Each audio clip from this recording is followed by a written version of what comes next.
You're listening to the All Burgundy and Gold Everything Commanders post game show, powered by the Urban Sports Scene and Fox Sports Radio, 96.9 FM and 1340 AM. Hopewell, Virginia. The Washington Commanders fell to the New York Giants 14-7.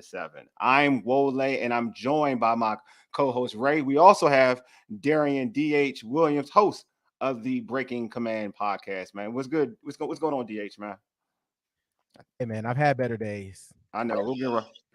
Okay. I know we had Ray, but I think we just lost Ray. But then we'll get him back on. We'll try to get him back on. But real quick, let's get into the particulars. Hey, subscribe. Here, I'm putting Ray back on. Let's get into the particulars. Hey, subscribe to our podcast on Spotify, Apple Podcasts, and Google Podcasts. Just search All Burgundy and Gold Everything. Also tweet us at ABG_everything and hit us up on IG at ABG_everything and like our All Burgundy and Gold Everything Facebook page. Hey, make sure you subscribe to our All Burgundy and Gold Everything YouTube channel as well.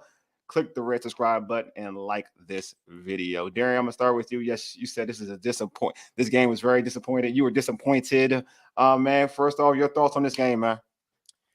Man, well, we talk all game, and the one thing that I think the trend is that we had no rhythm. We were like some church services on Sundays, man. Like we just ain't had no rhythm. We couldn't get it going. So it was tough, man. And you saw the second half; they kind of picked it up. This team has shown who they are. Is that a lot of times when they're a rhythmless team, they resort to desperation, and then when they're desperate, they can make things happen, right? We played very undisciplined football today. We played opposite of what our coach is. Our coach is a disciplined, stoic type guy and don't take too many mistakes. And we just was really undisciplined today. And then finally, man, it's just, I don't know, man. Like week to week, we don't know what team is going to show up. You know, some weeks we get the team that played the Eagles. Yeah. You know, some weeks we get the Broncos team that scored 30 plus points. And then we get a 7-point output against the 1-5 Giants, who's missing multiple players on their offensive line, who's missing their starting quarterback that demolishes us when he gets the chance. We just look bad, and we just look like we're never prepared. Like, if we played this way all the time, I wouldn't be mad. We have games where we play great, and then we have games where we play like this. It just looks like we're not prepared. And as a coaching staff, I mean, Ron Rivera wanted to save his coaching career in general. It's not going to happen here. He's proven that he doesn't have the pulse of the team. And as a new ownership comes in, Ron Rivera is not the guy that can take the team in the right direction. That's no shade to him. It just is what it is. After multiple years, we've already seen what it is going to be, and it hasn't gotten better. And, you know, we see it every week on the field. I totally agree. Ray, your thoughts on this game? I'm looking at X now to see if Magic is going to tweet something, but I'm just upset in terms of this team not being consistent. I'm not a fan of the team, but Wole, before we came on this morning, I was talking about finding consistency. Like he just said, which team is going to show up? We said that earlier. Is it the team that played Chicago, or is it the team that played Atlanta last week? And unfortunately, you haven't established any consistency, and this has been throughout Ron's tenure. You had a team just now and the Giants who aren't very good, which is why they didn't score anymore after getting 14 early points. And they gave you every opportunity to get back in the game. And unfortunately, you failed to execute. So that's the issue. Sam Howell didn't have time to even think. I mean, sometimes he holds onto the ball. Time. And it wasn't. Go ahead. I don't think it was holding the ball, bro. That wasn't even holding the ball. He didn't have time to hold the ball. Yeah, he didn't have time to hold the ball. So unfortunately, you have two teams back to back in Atlanta and New York who don't sack the quarterback often, but they get their D-line and their defense right against this O-line for Washington. That's something you can't necessarily fix unless you make some trades coming up. So that's something that is going to have to be considered. You're not going to remove a coach or coordinator. I think they've already made that clear, but you got to improve up front without a doubt. And then linebacker play is obviously still an issue. Barton goes down with an injury, and people would say, "Oh, y'all wanted a substitute for him when you got it in Mayo." It wasn't the right one though. They wanted Hudson. They want him though.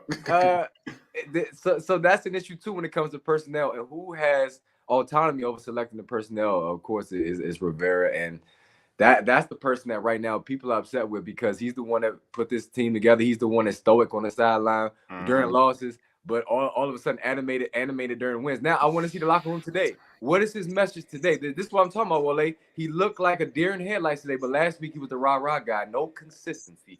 And that's what is concerning about this team with all the talent they have. Yeah, I mean, for me, I felt like Ron showed emotion. I mean, I'm not the biggest Ron fan, but I thought he showed emotion. I watched him in the sideline being pissed off, cussing out the referees. So I thought he showed more emotion than I've ever seen. Like to your point, Ray, like sometimes he just like this the whole time. This time he was animated and pissed off at a lot of stuff, and you can see it in his face. To me, I'm gonna keep it a buck, man. You know, I've been pro EB throughout. Like I'm pro EB. I love EB. I think he's a great core. I think he's better than what we saw last year. But in this game, this is one of the keys we talked about on the pregame. EB versus Wink Martindale, and he made no adjustments to what Wink was doing. He made no adjustments. Like maybe a little bit in the second half. In the second half, he did with rolling out the pocket with the blitzes was coming. So therefore, it kind of negated the blitz a little bit. But he just let Sam take the hits. Like he did no screen game. It was basically my offensive line against your blitz. Oh my God, that's what it was, and that shouldn't have been a thing. Because even off the rip, we said this on the pregame. We said this on the pregame. Sometimes we got to be real. Like even we support EB, we gotta be real to our audience. Like you just gotta be real. Like this was a bad game for EB. Like this was his worst game to me as an OC for Washington because there was no adjustments. You knew off the rip that Wink Martindale was going to blitz. You knew it. That wasn't a secret. He wasn't going to give you a complicated situation where you had to like scheme up. Like no, it was basically playing some zero coverage. We're going all out. You gotta block us. You gotta hold up. And they did nothing in terms of trying to counter that. What do you do with a team that brings zero coverage? You run a lot of you'll run a little bit of some screens. How many screens did we see in this game? I saw screens being run when they didn't blitz. Dogs, football 101, bro. The way to slow down an aggressive defense and an aggressive defensive line, you make them have to respect the quick pass. And the screen is where you put. I mean, it's the rope-a-dope. They were setting them up. They were setting them up all game for a big time screen pass that we never got. And for some reason, when we do it, it works. But we just like forget that we can do it. Like we just forget that we got that play in our playbook. And that's football 101 on offense. Okay, you want to slow the aggressive defensive pass rush down? Okay, watch the screen go right over your head. And at this point in the season, you see what Sam's deficiencies are, and you see what your offensive deficiencies are. You have to come out early to try to protect Sam and get your stuff off. You have to come out quarter one with the rolling pockets. You have to come out quarter one with the screen pass. You have to come out quarter one running the football, right? Like, yes, we do suck. You have to come out early doing the things that you do well and not wait till you're down 2 scores to be like, all right, let's switch it up. No, we've seen what we've done well in plenty of games. We know that moving the pocket works. We know that getting Brian Robinson involved early works. And even saw Chris Rodriguez today. Like Chris Rodriguez had a little punch to him. If he could got made one guy miss, he would have been in the mix. But we have to start doing what we can do good early and not wait until we're down and defeated and then have to, fight from our backs, bro. It doesn't work that way. Yeah, I agree. I just think that looking into this game, I didn't think he adjusted. It was one. That's why it was a key. It was one of the keys that I had in my mind, like going into this game, because there was all talk. There was all talk about this bringing. Now we got a bunch of stuff like fire Ron. Yeah, I mean Ron is a problem. He called it a trap game early in the week, and that's a problem for me. Like I said, 20th anniversary trap music. And it's all about adjusting to what a game plan is going to be and how it fits in. Your offensive line is bad, and a guy likes to bring hellified pressure, not just regular pressure. We're talking about Greg Williams type of pressure. You know what I mean? Like, and again, and they're weak on the back end with their cornerback, and they're starting a rookie. You know what I'm saying? Like, if you're gonna get zero coverage or whatnot, like then they take some shots down the field, like off some just straight go routes. You know what I mean? How many times it was like we're waiting for long progressive routes when they were bringing blitzes. Like you saw what happened in the second half when you started airing out to Terry and letting Terry try to make a play. You could have made that adjustment with other players. So I'm just saying, like, I don't feel like EB adjusted to this game. I see a lot of stuff on. I'm not going to jump on that Twitter, that X bashing the EB, because I know folks y'all thirsty for it. I'm just saying, like, today was a bad one. Like, but you ain't gonna get me on the ship to say that he was bad. He's been overrated or whatever. I ain't gonna be that, because this team has been scoring 27 points, 20 some odd points, and they had a couple 30-point outings, and the other coordinator wasn't even giving y'all that. So I'm not. Don't put me on that ship. I'm not. But I'm gonna keep it 100 and tell y'all the truth. And then, like, this was a bad showing for EB. you can't really. It was bad. Like, and then with the adjustments came late, and like you said, DH is just like you could have did this off the rip to get Sam comfortable, and he wasn't comfortable all day. Not at all. There's a question. Actually, there's a question. So I want y'all to hit this question from one of our viewers. Is it coaches or players? Thanks, Charles. I'm gonna start with you, Ray. Coaches or players? Ooh, man, that's a tough one. I think when you see the consistent issues week in and week out, and you talk about adjustments and game plan, I think that it's more the coaches, in my opinion, because it's been the same complaints every week from fans, whether it's been not running the ball enough, whether it's mixing it up, whether it's making Sam get the ball out quicker, getting him situations where he's more comfortable as a young quarterback. So that's offensively, and then defensively, you start out slow. Why is the Giants jumping on you 14-0? Why do you seem not to come out with the same energy level that you did last week? Each week it's a different team coming out to start games. So that's my concern. So I'm gonna say coaches. I would say it's about the defense. I don't want to get no defense any shade because usually I've been hard on Jack Del Rio. You gave up pretty much 7 points for real. Sam threw that interception, so gave him a short field. I felt like the defense was 14 points throughout the whole game. With the turnover that puts you in a bad situation, kind of helps you, But again, I want this defense. Ray, always say I want this defense to be dominant. I'm sick of just like being regular. This defense should be dominant. What about you, DH? Well, Thanksgiving is coming soon, and there's a lot of blame pie to go around for everybody. I think it's more coaches than players, right? I feel like this is a very far off example, but Bill Belichick did a whole lot with less than a lot of teams have done with the best. Having receivers, Tom Brady throw the receivers like Troy Brown, no shade, Davey Patton, other guys like that. While they're not the best, they were serviceable. I've seen a lot of coaches are able to scheme up what their team does best on either side of the football. And I think on offense, everybody that got two sets of eyes can kind of see what we do well and what we're bad at. And it seems like on a week-to-week basis, we're not game planning enough to combat those things, right? After you take 2 sacks, bro, you got to throw that game plan out. Yeah. We got to move the pocket now. We got to do those things like that now if you want to keep Sam upright and want to get some plays off. All the 5 and 7 step drop passes, bro, throw them off the playbook, bro. We can't do that, right? Now, big time players that got some stature in the league, Terry can make that call and say, y'all don't run that. They can do that, but ultimately it comes down to coaching. Coaches have to see it's not working. We have to make changes and adjust and adapt. And I don't think we have good enough coaches to do that early enough in the game. So all right, so there was a fourth and 5. Was it 4th and 5 on that last play? It was 4th and 5. Still could have got 4th and 5. Jahan Sam gets out the pocket. Great job to avoid the pressure. Jahan he throws a decent ball, a catchable ball. You ain't gonna be perfect when you're rolling out and you gotta throw back the other way. So, and then Jahan drops it. It was behind him a little bit, but he had 2 hands on the ball easily, and with his hands capabilities, he dropped it. He was having a good game prior to that, so I don't want to trash Jahan. Like, he was having a good game prior to that.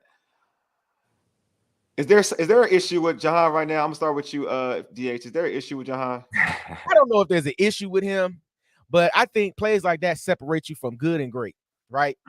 Jahan has came and look, and I'm not gonna pile on, okay? I'm not. But what Jahan has done last year is not leveled up to what he's done this year, right? And Jahan, I watch all the Commanders content. They really talk to Jahan like he's a top receiver in the league and around, in this offense.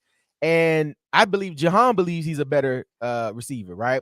When you get targets, you got to take full advantage of all those targets, because in this offense, it's going to be week to week. You might get 5-6 targets. You might get 1. You know what I'm saying? But every time that ball comes in your area, you got to make those catches. And I think on a 4th down, to keep the game alive at a 4th and 5, where you could have got a 1st down, you have to make the catch, bro. Because we've seen Terry make those catches in those spots. True. You know what I mean? So I feel like, I'm gonna try to cut him a little slack because he's still young. And sometimes these moments can get a little bit bigger. But at the end of the day, receivers got to catch the football, regardless if it's a 5-yard out, a play across the middle, a corner route, something. If your hands are on the football, you got to make those catches. Now, we can't say it's all him because we had a lot of opportunities throughout the game. Yeah, exactly. Big spot, you got to make the catch. And that was his time to separate himself and really make a point to be like, hey, I should be getting targets all game, every week. I should be getting more targets than Terry because I'm making these catches at the end of the game. And he didn't do it. So, Ray, was this? Well, I'll go with that too, Ray. What do you think? Do you think there's an issue with Jahan? Nah, man. I think he's still young. I think because of his success last year, I think the bar was set high for him, which it should have been. And he's talented enough to be a number one receiver in this league. We've seen it. It's just that he hasn't made the plays this season yet, but I think you got to give him time. I give Sam Howell a lot of grace. I know they played 2 different positions, but still, second-year player, man. I think, hey, he's still got the talent. You still need to give him the ball, and I think he can still make the plays. It's just a matter of him getting going this season. And you have other guys, to me, like Terry, like Curtis Samuel, to take the pressure off him, which is dope. A lot of speed on that offense. So I still think he's in line for a great career. Just this season, overall, man, the team is struggling, and he's just part of that mix. And, hey, that last play was a hard catch. I don't care how anybody puts it. And the fact that he didn't make it, I'm okay with it because I feel like it was slightly behind him, and he got hit at the same time. See, he didn't get hit at the same time. He had time to pull it in. So I knew someone was going to say it. He had time to pull that. I ain't gonna say the same. He got hit. He got tested all before he dropped it before he got touched. I'm putting it. He dropped before he got touched. I couldn't make that catch. No, all I'm saying is, all right. There's levels to who you are. Like Jahan is a hands dude. For Jahan, that's an easy catch. I'm gonna be real. For Jahan, it is. For me, like you right. Like if you watch Jahan, don't be real. If you watch all for Jahan, that's an easy catch. From what he did last year to this year, like he makes those catches all the time. You know, this is my thing. Like I think there's an issue with Jahan. It's mental with him because he started us off the gate slow and he's had some drop passes. I think Jahan is in Jahan's head because that pat, like Jahan has caught harder passes than that throughout since being here. Like you can see, I can show you highlight reels off in preseason, highlight reels from last season with that same Giants game last season. Jahan can make that catch easy. That is not a hard catch for Jahan. But like I just think it's mental because of what's happened in the prior games. That Eagles game, that big drop, the Falcons game, that big drop. Like it's mental with him, and it's not. I think he's gonna have to get over it. Like he has to remember who he is because he is a hands catcher. He's not a chest catcher. He's a traditional snatch it hands catcher. He has one of the. Look at his career in Penn State. He barely drops the football. That's his thing. He doesn't drop footballs. Like his hands are one of them. So like even his rookie year was like one of them. I think that's my point. He's played so well, and he's displayed that type of ability. Yeah, exactly. So you expect him to make. You expect him. That's what I'm saying. Like that's what I'm saying. Just like there's certain players in basketball. For him, it's not though. Again, for him, it's not. Like for instance, Michael Jordan can shoot a fadeaway. That's a tough shot. But for him, it's not hard. Because that's a Michael Jordan fadeaway. You get what I'm saying? Like Kobe Bryant, that's a Kobe fade. For somebody else, it's tough. But for Kobe, it ain't tough. Like for Jahan, that's not tough. Like if it was like Jahan going deep into the bag and it was right here on the back. It wasn't like full extension. It was just here. Jahan catches that easy all the time. So it's no knock on, like we got people out here. Look, I'm gonna put that out there too. Look, we got this type of comment. Nah, relax. He's getting sacked at record level. Bro. Don't get me fired up. Don't get me fired up. I know. Yeah. You see that helmet behind me? I see it. The Carolina. We see Carolina blue. My man Glenn, he out here said, even with the catch, the extra point wasn't a good. What I asked you when I text you, I said go for 2. You said you wanted them to go for 2. They scored a touchdown. I was like, not with young guy. I was like, yeah, folks don't got to worry about like Tyrod Taylor is not. I said he is not. What's his name? I said Jalen Hurts. He ain't Jalen Hurts. He ain't Jalen Hurts. Jalen Hurts. Yeah, so you don't about going for 2. It ain't that serious. But you wouldn't have scored. That would just been a first down. Right. No, I know. That's what I'm saying. Like, what you want to keep the drive alive. That's my whole thing. But again, it's not like DH said. This game wasn't lost there. Like, I don't want to act like this game was lost there. Man, you scored 7 points, bro. It is what it is. Like, you scored 7 points. So that with all your weapons in the bag, bro. Like, that's the problem. Like, that's the issue. And my man Glenn said, I agree. It is mental right now, but it was. That's what I say. It was a bang play. You can say it's easy, but hey, for him it's easy. I'm saying like for him. But if like this is the thing. It's the moment. If that was 3rd and 10, first quarter, you wouldn't have cared. No, I would, and I would say the same thing. I'm being real. It's the same thing. It's not like I'm telling you, I wouldn't have been pissed if around that time, but I would have told you the same thing. He should have caught the ball. Like that's not going to change. Like me saying he's going to should have caught the ball for him is not going to change. Like if Randy like because again, like we could say Jerry Rice. I'm not calling Jerry Rice, but if Jerry Rice drops that, what are we going to say? Oh, that was a tough catch. No, Jerry Rice catches those. If you got hands, you got hands. It's no Chris Carter drops that. We gonna say Chris Carter should have dropped that? No, Chris Carter gonna tell you I should have caught that because that's what he's supposed to do. Because that's what Chris Carter does. And we talking about Hayward Bay, Darius Hayward Bay. No, bro, that's a hard catch because he can't catch. That's a hard catch because he can't catch. So I'm just saying, like he a chest catcher. So like he's a chest catcher. He's not a hands catcher. You know what I mean? So it's not. To your point, Ray, it's because of who he is, right? Rather than whatever. Because again, like he can catch that. You know what I'm saying? Here's my concern. I feel like we've talked more about that catch than anything else so far. No, I haven't. No, I'm just debating. No, this is debate. What I'm saying is, I'm just saying, I'm seeing social media and Jahan's name is trending. Is it really? And him and Howell are trending right now, of course. In addition to Fire Ron, those are the top 3 storylines. When there was a multitude of issues throughout this game, you know what I'm saying? I agree. I totally agree. It's a team loss, and I think Jahan still has a lot of upside. I think this ain't gonna be the same team you see against Philly next week, by the way, because they always get out to play Philly for whatever reason. That's my issue with the consistency problem.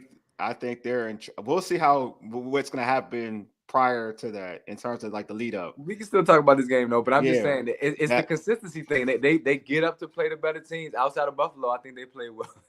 How about this? Like when they drive, they get the opportunity to score to put this game 10-14. The field goal was blocked. Did this? I mean, to what Cameron's saying, DH, did this change the momentum of the game to you?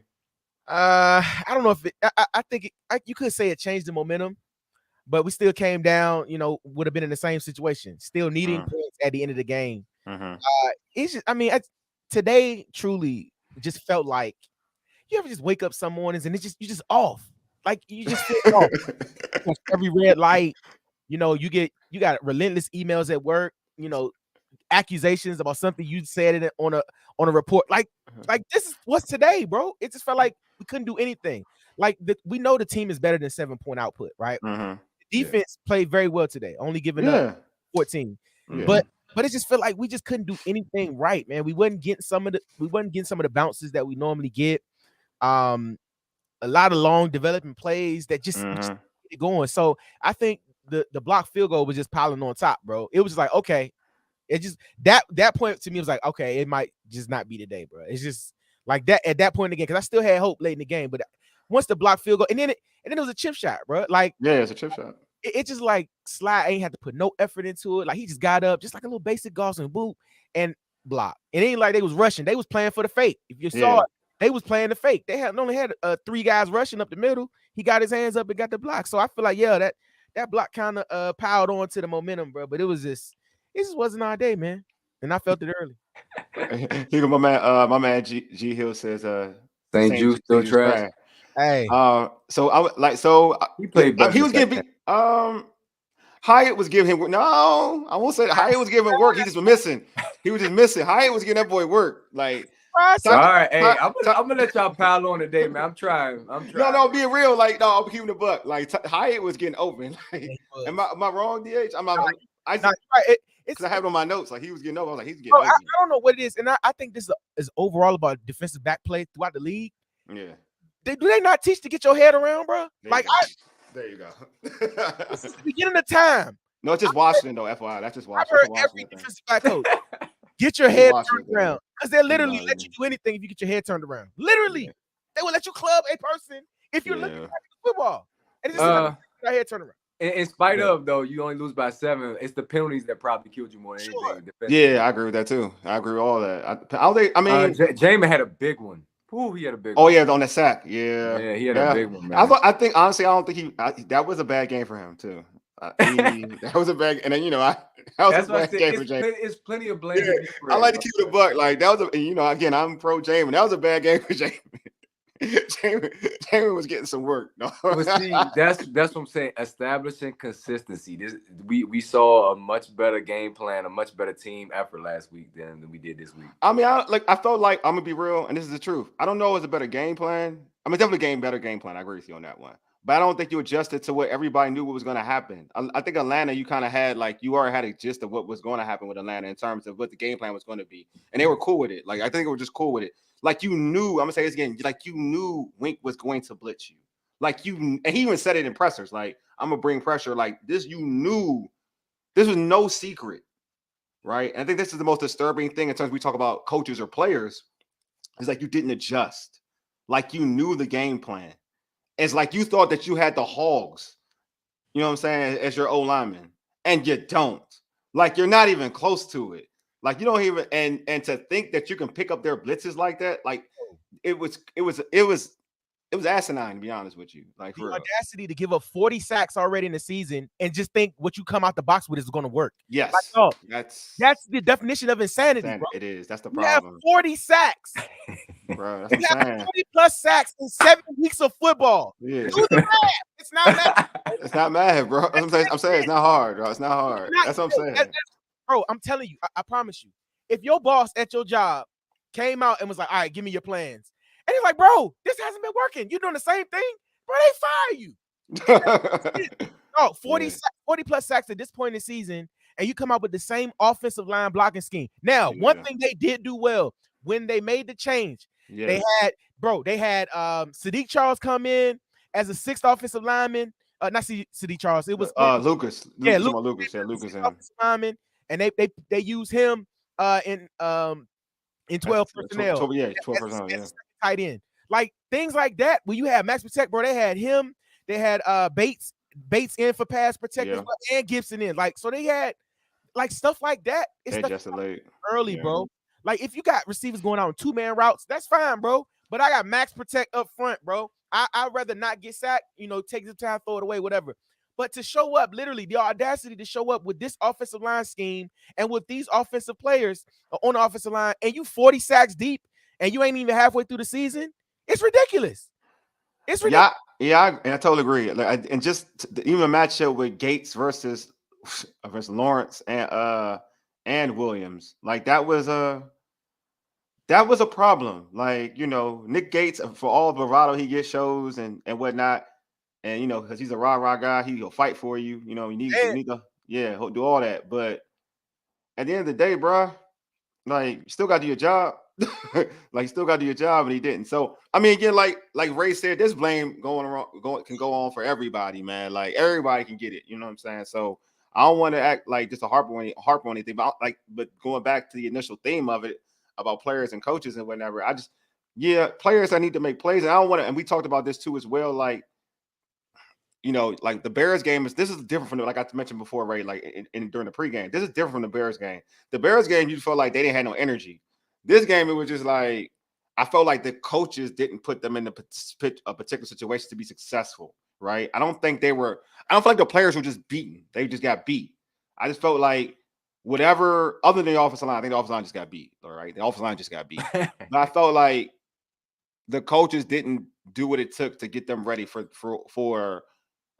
real. Like really didn't do what it took to get them ready. Also get them ready, didn't adjust to what the Giants were doing in game. If that makes any sense. So the Commanders posted on X the do your job meme as if the coaches are basically motivating these guys. So where does that come into play now? Did everybody do their job? Did Jamin do his job? Did Jahan do his job? Did the offensive line do their job? Like what's up with that? And if the coaches, if a change need to be made, we said the offensive line, right, or the coaching. At this point, you're not going to make any change to coaching. Not at all. So what can they do differently in terms of getting this team prepared? That's what I'm trying to figure out. The same stuff they do after going down 2 scores and giving up 4 sacks, where they find a way to add in all the rolling out of the playbook, adding in the additional linemen. Like, bro, you gotta. It's because it's. I don't know, man. I just don't feel like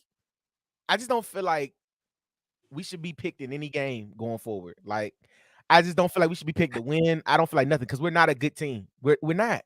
Like, we have good showings, but we're just not a good team. And I feel like the coaching staff knows what we're bad at, bro. That's what they lead in with every week on every broadcast is our sack numbers. Sam Howell's on pace to get sacked more times than David Carr. He's gonna obliterate the record. That's what he said. Yeah, no. 100 times, bro. But he is though. He is. Yeah, he is. But bro, you say a game like last week, he only gave up what? Only had 3 sacks last week, something like that. Like, it's a great game. Oh, they only had 3 sacks. And I'm like, that game should be 0, bro. Like, you should not be getting sacked as many times as you do. Like, you should not be getting sacked as many times as you do. But truly, the offensive line and Eric Bieniemy has to say, look, dog, we have to do whatever we have to do to keep Sam's back clean. Like, and I don't think they're doing it, bro. Like, they're waiting until they get down and out, but and having 4 sacks deep before they like, all right, let's switch it up. Like, you haven't built up the reputation to not 40 sacks deep in the season to be like, yeah, we can still do what we do. No, bro, you got to change it up. Yeah, I think just arrogance to a certain extent. You just got to change it up. I mean, I know, you want to show what you got to do because, to talk about what happened in Kansas City if you call plays or whatever. But sometimes you just gotta call the game the way you need to call the game to win the football game. And interesting. And it's not, and also Ron has some of the blame with this too in terms of he got to choose the groceries, right? He got to pick the groceries in terms of like he decided not to go and address the offensive line for real. Like he said that this was good enough when folks already had an issue with that type of offensive line. They like you didn't have to be a football expert to know that the offensive line was going to be weak going into the season, right? Just because of what you saw the year before, and then you're asking yourself, all right, what adjustments did you make? Like who did you bring in? You brought in Wiley, who gave up a lot of sacks in Kansas City.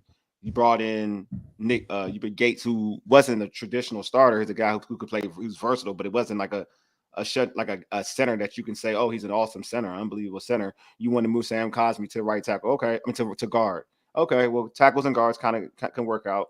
Sadiq Charles, you want to move him into a guard, which okay, that can work out because tackle the guard you have no issues tackle the guard.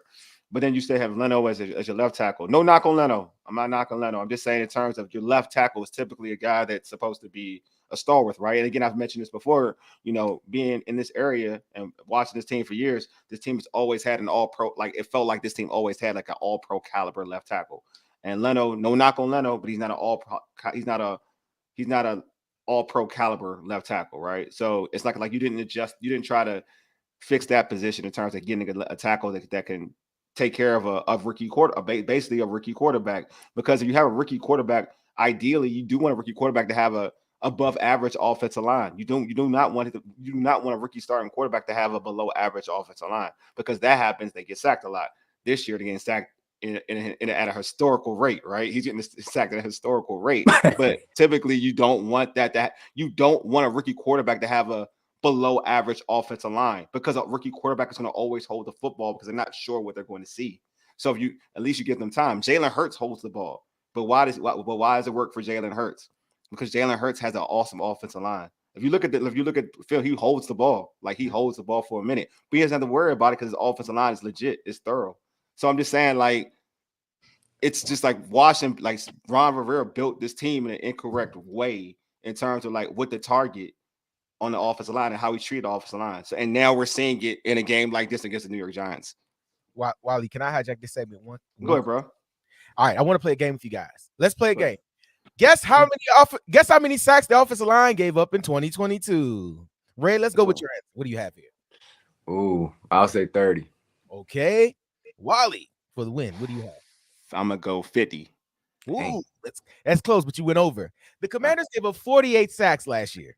48, which is bad too.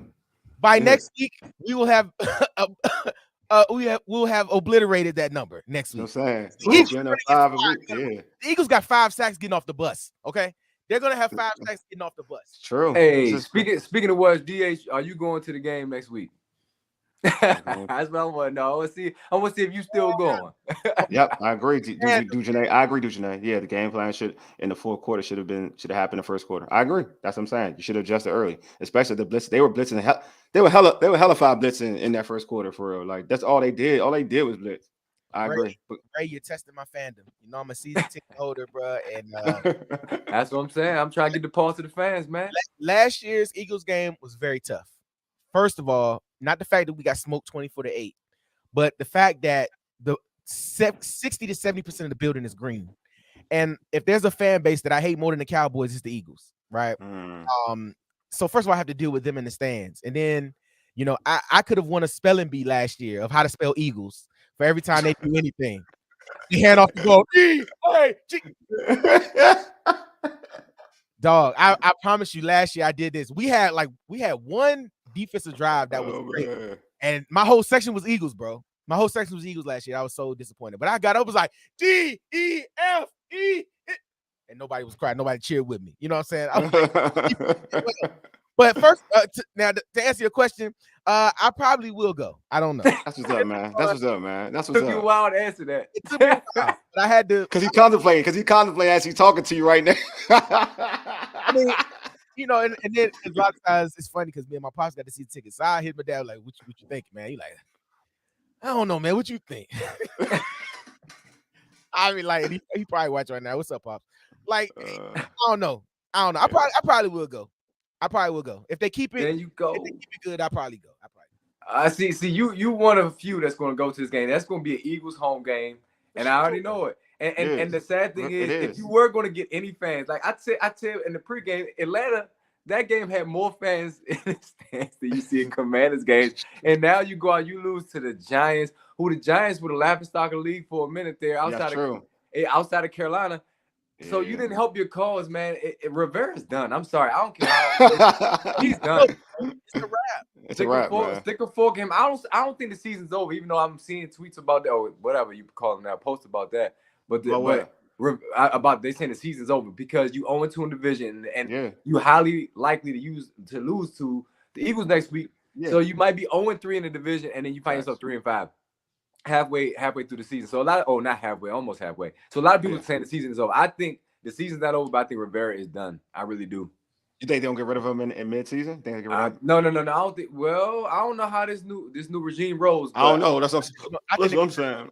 Look, man, I told anybody. I said before the season started, I said Ron Rivera had to make a deep playoff run. Yeah, all going there, go to the Super Bowl in order for him to stay. Because I'm telling you, he hasn't built up enough in the past couple years here to be like, you know, I really want to continue on with him, right? Mm-hmm. And the team hasn't showed like they don't respond well to him. Like at this point, if we was 5-2, 4-3, you know, have some good wins, that's different. But I think further along in the season, man, like they'll let them finish the season out, or they might look for week 14 where they might make the change because that's our bye week. So maybe look for there where they might make a change and let EB or somebody else take it the rest of the way. But there is not a doubt in my mind that Ron Rivera will not be the head coach here after this year, unless somehow, bro, if he can somehow find a way to get us to the Super Bowl, then that's the only way. That's the only way. That's the only way. That's the only way. I should laugh though. Anything's possible, man. Kevin Garnett. Anything is possible, but that ain't possible. You know how 7 points ain't possible, baby. They ain't gonna get it done. I'm trying to think. No, I agree. I think that his job is definitely. I feel like he's definitely losing his job in the offseason. I'm interested to see if he can lose his job during the season. That's the thing. I think that's my question. He's the only one's gonna be retained as EB. I agree. I think so too. And he might be elevated. And that may. You know that's why? Ooh. Nope. I think it's gonna be scorched earth. They're gonna get rid of everybody. And this is one thing I was afraid of. Mm-hmm. Because I believe that EB can be a great head coach. I believe this year was a setup. If he didn't perform well, he might get pushed back into the heap of coordinators. You know what I'm saying? And I don't think, and as a management staff, you can say, okay, well, the team, you know, performed bad all season. Let's keep the offensive coordinator. No, they're gonna go get their guy. Yeah. Like, I mean, and I hate it for Bieniemy because I think he does deserve a chance and opportunity. But no, Eric, I think he'll get an opportunity to head coach somewhere else. I don't think he'll be retained here. I'm wrong, but I don't think so. Usually they say y'all feel that Ron's voice in the room is grown stale. Ray feels that way. I do too. I think so. I do. I think it has. All of us do. All of us feel like that. I think we're at a point now where, if you're going to turn it around, you talk about this is your prove it season. You're going to turn around and not have like what we've seen in the past, where this team starts the season slow and then all of a sudden they go on a nice little streak and then they end the season a funny way. It's the same thing. It's right now. It's pacing on that same trajectory, right? If they're going to ever turn it up, if they're going to turn it on, it's going to be later in the season, not the middle part of the season. So to me, it's just like, all right, it's the same thing we've seen for years. I definitely think Ron's voice is gone stale in the locker room. I really do. That's Ron. That's Ron's line right there. I really do. I really do. You're like, Ron, you eating dinner tonight? Yes, I'm eating dinner. I really am. I really am. Yes, yeah, that's what missed me. At halftime of that Chicago game, he was asked, what did you say in the locker room? I didn't say anything. The players talked about him. I was like, what do you mean you didn't say anything? Are you kidding me? I get he was upset with the refs today. I'm sorry, what was it? It was a grounding call. He couldn't let that go. And I understand where he was coming from. But at the same time, other than that, bro, it's the same. Hey, lean back. Fat Joe. That's what we seeing the whole time. Yeah, I don't even get to like my thing is I don't get into that type of that don't like that halftime thing didn't bother me too much. Yeah, that halftime thing bothered me. I know it did bother me. That bothered me. But what bothered me, like today doesn't bother me because what bothers me is the same thing we've seen for years. Coach Gibbs was stoic. So it's just how you do it. Like there's certain dudes, this is how you do it. Like Coach Belichick be stoic. You know what I mean? He'd be stoic for a minute. Unless he get pissed off at his players, he'll turn around and talk to somebody. Yeah, you're just about winning coaches, though. Yeah, I'm saying like it don't bother. Lose a coach who can be stoic. Yeah, no, I agree. I agree. I'm agree. This is why I'm agreeing with you. That doesn't bother me unless it's what you put on the field. Like you could be a rah-rah dude and you losing. That don't do nothing for me. Like be a rah-rah dude and lose. I've seen that. Like Jim Zorn was a rah-rah dude and he lost like crazy. Like you can be a rah-rah dude and lose. I need you to do something on the field. That's what I need. I need you to do some X and O's on the field. You know what I'm saying? Like you saying like, I had them talk like, nah, bro, I don't want to hear that like that Chicago thing. Bro, I want to hear that you laid them dudes out. I'm answering the question as his voice gone still. That's what I'm saying, and I think he better do something different. Okay, you ain't a rah-rah guy. You better do something different then, because you're. But they coach different. Like coach, no, you're right. Coach different. There coach. You go. How about just coach? Just coach. I'm cool with that. Ron at different points of times does not say the right thing, right? Like he leaves out. Absolutely, right? Because let me tell you how that halftime thing. Thank you. Tell me the rah-rah. No, Zone was a rah-rah dude. He was a rah-rah corny dude. He was an offensive coordinator. That's not even. He was a quarterback's coach. You talking about energy, emotion. That wasn't his fault. He wasn't supposed to be a coach. Go ahead. But you talking about emotion. You talking about emotion, right? Dude, he ain't talking about. That's not Jim Zorn's not emotion. Stop, man. Stop. Medium, stay medium. You say stay medium. Go ahead, though. Go ahead. I'm talking about. Man, go ahead. Go ahead, my bad. My man, Mr. Jim Zorn. I'm mad. Ron at different points in time when he speaks, he leaves out key things that could elevate his situation so much better. That halftime situation, they ask, what did you say at halftime? I didn't say anything. I let the guys talk about it. Happens very common across the league. What he could have added was, I let the guys talk about it. I primarily talked to my coaches to see what we need to do to make some adjustments to try to turn this thing around. But to say just the players talked about it, that makes it look like you just let them go in the locker room. You stood outside, ain't say nothing. Now, granted, I 100% know Ron talked to his coaches at halftime, and he let the guys say, hey, what do y'all want to do? Like, do y'all want to do this or not? Because let me tell you what, out of 53 guys in the league, they don't need motivation, bro. They get motivation every Monday when they get their check in the mail. They don't need no motivation. I don't need no coach. I don't need my dad to hype me up to go to work in the morning. Like, I have to go to work. It's my job. Like, so they don't need that. Ron should have said, hey, I let the guys talk about it because they're the ones going to have to make the changes and make the decisions about what we need to do on the field. I talked to my coaches, and we're going to try to scheme something up to get back in this game. Boom. He leaves off the good stuff. He leaves off the meat on the bone, bro. The good stuff that he could have said to clean his slate, he just leaves it off. Because that's what Wole said. Coach better than. If you're not going to be that guy, then coach better.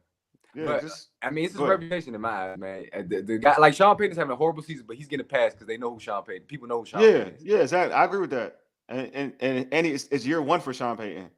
You know what I'm saying? We got embarrassed. Oh, my man Stafford said we got embarrassed, but I think we found an answer to the bad online with rollouts. I'm saying, Stefan, this is what I'm gonna say, man, about that. I don't know if we got the answer because the Denver Broncos were doing the same. They were blitzing us too, and we didn't use that game plan for this game. and we ran screens against the Broncos when they were blitzing us. I don't know, man. I just think that hopefully EB learns from this. I mean, I'm not gonna call him a young offensive coordinator because I do believe he was calling plays in Kansas City. So I'm not gonna be that person that does that. I'm not gonna diminish this dude. I'm not gonna belittle him. Hopefully he understands his unit and he's like, all right, I don't got Pat Mahomes and I don't got that line. I don't got Kelsey. You know what I'm saying? I gotta understand what we got here. You know what I'm saying? That's it. So hopefully he does that. He gets that. But other than that, to your point, like Ron just got coach, man. Like I'm sorry, he just got coach. He just got coach. Can you run behind that O-line is the question because that's what many. You can. I mean, I think you can because you have already. You've done it before, but you got to do it. Like you got to want to run. Running is an attitude. You know what I'm saying? They run for play balance. That's what they run. That's all they run. It's like it's like they're not creative with runs, and especially those shotgun runs, bro. Yeah. I had running shotgun runs all game, bro. Like. Line up. There's nothing wrong with lining up, knowing I'm about to smack you in the face, bro. Like line up and do that. And I think you have the running back that can do that. You have the running back that can do that. And like you said, man, like I don't think rolling the pocket is the answer. I think it's the adjustment, and it's that we don't do when it comes time to adjust. I mean, it's just it's not hard, bro. It's not. I coach every Saturday, bro. In 8U football at halftime, we make adjustments. I made adjustments yesterday, and the kids understand it, and that's cool. You have to do it. And yes, the fat lady is getting ready to sing, bro. She's warming up. Me. Like, bro, she's getting ready, dog. And I mean, I hate it because it's like this point every year we always have this thing. And then what does Ron Rivera do? He'll reel off 3 or 4 straight and get us back in the conversation to be average, right? To be right, be not. To be good enough to possibly make the playoffs, but bad enough to get any pick that could change our trajectory. Like Ron Rivera is going to coach us to a middle of the pack type season, bro. That's what's going to happen, bro. We're going to finish with 9 wins. I don't know how, I don't know where, but we're going to finish with 9 wins, and it's not going to be enough to make playoffs. Maybe 8 wins. Yeah, I think 8, probably 8, maybe 7, 6. He I don't know. He gets lucky. He just gets lucky because that's just how he's a weird dude. It's just this. I mean, as a for a fact, all right, I'm gonna go to you, Ray, because I think you kind of alluded to it. But what does this loss? And you're watching X, and I know you're viewing X right now. What does this loss do for the fan base, though? Like, what do you think it's doing for the fan base? Like, is it back? Is it like same old for the fan base? Like, we're losing that hype that we got. Oh, new ownership, new ownership, new vibe. The team could win, or is it back to is as if Snyder was still here? Do you still have that? No, the honeymoon period, in my opinion, is not over in terms of ownership because they haven't had a chance to put their imprint on this franchise just yet. So you're still going to see excitement in the offseason once Rivera's gone and it's a brand new coaching staff. I'm just being real because now people are going to see change like finally. And if you make the right hire, that's really going to make people excited. Now, once you start to look at, okay, do we have a franchise quarterback and how do we need to find one? That's where I think the fans will start to really judge how this regime is doing. Because it's so hard to find a franchise quarterback. And it is. There's still a question as to whether Howell is that guy. This franchise, out of all franchises, I swear, knows best. When's the last time this franchise really had one? People say Kirk, but I'm not sure. So I think that's where the measuring stick is going to be. Right now, fans are up and down. I told you the real fans last week who know football was saying we beat Atlanta, yes, but the defense is still concerned. The O-line is still concerned. And we still gave up this amount of sacks. So they knew that there was still some red flags going into this game, and this validated what they were feeling, and they still going to feel the same way. But some people at halftime of week 1 like fire Ron. You know what I'm saying? Those are people that don't know what they're talking about. They just casual. Yeah. You're not going to ever be able to please them unless you win a Super Bowl. But other than that, I think that people are still excited to see what Josh Harris and his group is going to do, along with Magic Johnson, who is associated with winning. Yeah, I would make, truth be told, it's funny. I would make the argument. I thought this defense played better this week than they did last week. I thought the defense last week was bad. I thought they gave up 400 yards. They didn't really stop anything. I think this week they did their job. They created the fun. They got the fumble recovery. They were sacking. They got to Tyrod Taylor enough. 14 points you only gave up, and like I said, 1 was on a short field. So in essence, in terms of earning the way to the field, they only gave up 7 points. To me, this defense was better than what we saw against the Falcons. So again, it's consistency, man. Consistency is the issue for me. I told you, my heart said the Giants, but I said I'm gonna go with Washington. Yeah. Washington has the talent to win this game. They're the more talented team, like you said, Wale, and they did. Yeah. Remember George said, defense gave up 256 yards in the first half. Yeah, but the second half they shut them down though. It's still a full game. At the end of the day, it's a full game. I even tweeted that. Like usually, for whatever reason, I would just use the defense because that's been here. That's been a constant with Del Rio. They have made adjustments in the second half. Like they are known to make adjustments in the second half where they may be piss poor in the first half, but in the second half they're shut down. They can shut you out or give up 3 points. In the second half, they gave them no points. First half gave up 14, second half gave up absolutely nothing. So yeah, we can bash them for the first half. We also got to give them their flowers for the second half. I get like, dude, I don't like that Jack Del Rio at all. Like in terms of him as a DC, I don't think he's the best DC in the world for this talent. But I will give you your flowers when I feel like you've done something well. Like I was bashing Mayo when he came again, and Mayo made a play on Tyrod. I was like, let me go on X and say, hey, that was a good play by Mayo. Just like I can I can say, hey, you did a bad job. I can go out and say, yeah, you did a good job, even if I'm not the biggest fan of you as a player or coach. So I gotta get Del Rio his flowers. Like 0 points in the second half, knowing how that game was going, and knowing that your offense wasn't doing anything you still kept that team in it. You still kept your offense in the game to make some plays. That special team play was a big play for the team on that muff punt, put them in a place to score the 7. If you're not in the game, your defense isn't holding up with the Giants, even after what was going on. So you gotta give defense some credit. Wally, I want to answer your question. That's great, buddy. And you said, how would this affect the fan base, right? Mm-hmm. I think with the fan base, it's been so up and down. It's like by the time we get over a bad loss, we have another one, right? So we just got over the Bears loss. We're like, all right, we weren't prepared. We lost. Maybe that was an anomaly. Maybe that just happened, right? Mm-hmm. And then you play the Falcons. You played them very well enough to get the dub. You're like, okay. So the pundits are picking us. The record says we should be favored. Well, we were favored to win. The record say we should win. And then we come out and just lay an egg, right? So I think that's the main thing, bro. There is no consistency with this team. Mm-hmm. It's so up and down. You don't even get the opportunity to like be happy because the following week you get disappointed. Like I ain't gonna lie, man. This morning I was like, all right, we got the Giants today. Normally, we don't play well against the Giants. They've been beating us the past couple times. We got some bad breaks. I was like, maybe this is the time where we, flip that script. Maybe we play well today. Maybe we play, consistently like we played a couple games. And then sure enough, it's 5:06 on a Sunday, and we still have 7 points. We haven't scored. It's like by the time I get to win, we take another bad L. And then this was the time for us to get right, right? Normally teams get right against us. This was the time for us to get right because you're going to have to bring everything you have to bring against a very good Eagles team next week because now it's looking bad. It's looking bad because after that you got Philly, you got the Patriots who won today against the Bills, the Seahawks who are a solid team, and then you got New York again. Who's to say we're going to win any of those games? And then you got Dallas on Thanksgiving, Miami, and then the Rams, and then the Jets who can still play good football, and then the 49ers and the Cowboys again. We might not win no more. I said 9 wins earlier. I got to walk that back. Another game. This team has not shown me anything that they can beat any of those teams consistently. This is true, man. Listen to that's essentially like murderer's row, bro. True. Lost to the Giants, Philly, and then everybody else. Like all those other teams are playing solid, some type consistent football. You might be able to beat the Patriots, but the team that showed up today, you ain't gonna beat the Patriots. Bill Belichick's a genius. He saw you can't handle the blitz. You think he ain't gonna blitz you like that? Bro, we got 40+ sacks, dog. Yeah, Bill Belichick, he's a wizard, man. I'm interested.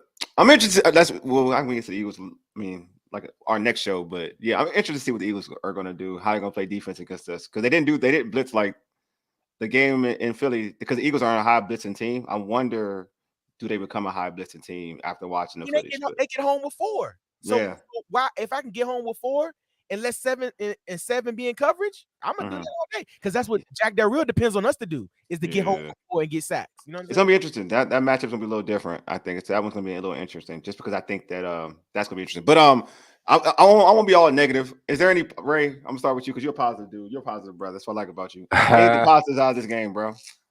Ooh. So 7 points, a 7-point positive. You know what I'm saying? Chase Young is my positive. I feel like he played well today. He should have had 2.5 sacks. Of course, that penalty. Yeah. It's always good to see him play well. He's tied for the lead on the team in sacks. Him and Montez got the same amount of sacks. Yep. I hope that in part quiets the noise around him. So he was my positive because I feel like we know his ability. My concern for him is, and I'm not even a fan of the team, as I keep on stressing, if they let him go or if he ends up on another team, he's going to ball. And I think you got to value that man while he's still here, man. Oh, yeah. So, yeah, DS, before I go to your positive, do you think that a game like this, the trading deadline is coming up shortly? It'll be coming up sooner. And, you know, Chase is under contract. And Montez won't be under contract after the season. They both be free agents. And you're talking about this murderous row. Season can get away from this team pretty quickly. Do you consider trading Chase or Montez, to be honest with you? The front office, who is fighting for their job, is not going to be interested in doing anything to help the following franchise, the following GMs and coordinators going forward. They're going to keep everybody here.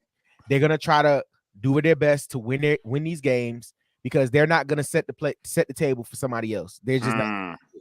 And if there was some assurances that they were going to be here next year, like unless Josh Harris comes down and like, y'all better trade these guys. Because we about to blow us up, so we need as many picks we can. That's the only way I see any type of trades happening. Because even still, Ron Rivera historically doesn't do a lot around the trade deadline anyway, right? No, he doesn't. You know, and I think if he had some assurances that maybe he would be here following this year, maybe. But nah, bro, I don't think Ron Rivera and Martin Mayhew and Marty Hearn are interested in setting the table for the next person. So I think they try to keep everybody home, and they say let the next group deal with it. No, I think that I think it's a discussion now to be really made. Now that I think about it, first I was like no, but now I do think it's a discussion that needs to be made. I want them to. I know. I would prefer it as a fan, as somebody who's going to be here. At first, because I was like, them to do something. Go ahead. Yeah, no, because at first I didn't want it. I mean, I was like, nah, man, you got two dudes that I think are uber talented. Like Ray, I feel like either or. When they go elsewhere, you're gonna get the best version of them. And it's not because I just feel like they're not. It's not the whole you leave Washington, you're always a better player. It's not even that type of thought. It's just I feel like they're not utilized to their ability. You know, I think they're hunters, but they're not. They got to think too much in this scheme. Like, you got to make sure you stay in your lane, or you know what I'm saying, you're too aggressive. Sometimes you just gotta let a dude be a dude. You know what I'm saying? I don't feel like they let their dudes be dudes. So I just feel like if you trade them, we're gonna get that conversation. We're gonna get that talk about, oh man, we had him. They never play good when they're here. I think it's coaching. That's the reason why. So, but I do think you have to actually have that discussion because you're gonna lose one of them. I think it's in the point where you're gonna lose one of them. Because the way this season's going, and also to a point where one's gonna be franchised, and you can't franchise both, and one's gonna want the bag, and they're both playing good football. Like they're both gonna end the season the way it's going. They're both gonna end the season over 10 sacks. The way its season's going, they're both gonna end up over 10 sacks. So that's already paid for. That's the bag kind of payment. You know what I'm saying? If they get to 12, 13, 15 sacks, that's bag payment. So I think that process has come. But yeah, for you, DH, what's your positive, man, in this game? Bro, it's hard, bro. It's really hard. And I don't want to steal Ray's thunder. I think Chase played very well. Yeah. But I also think, man, I feel like, man, the consistent thing has been our defensive line plays very well at times. I feel like our defense can get active, and I feel like I saw that kind of late. I feel like the defense was rallying. I feel like the defense, we can win this game. Yeah. But by some of the stops and stuff they were making late, I feel like they were being positive. And then here's my second positive, man. I think, and people are gonna knock it, but I think Sam Howell, bro. Sam Howell has had adversity every week, and for the most part, he's kind of kept us in the game, right? Yeah. He takes a lot of hits, and he keeps getting back up, and he's unflappable. I mean, if Jahan catches that ball and we go score, we might be talking about something different. But I think, man, I feel like Sam Howell is the formula for this team to be successful, unless because the top veteran quarterback ain't coming here. Not gonna be good enough to go get Caleb Williams or Drake May, right? So the objective is win while you got a quarterback on a rookie deal, and I truly believe that this team, maybe not as it is made now, but I believe this team can win with Sam Howell at the helm. And I'm not just being a homer on that. You know what I'm saying? As the Tar Heel fan, I truly believe that he's shown me that he can be a good quarterback in this league when things are schemed up for him properly.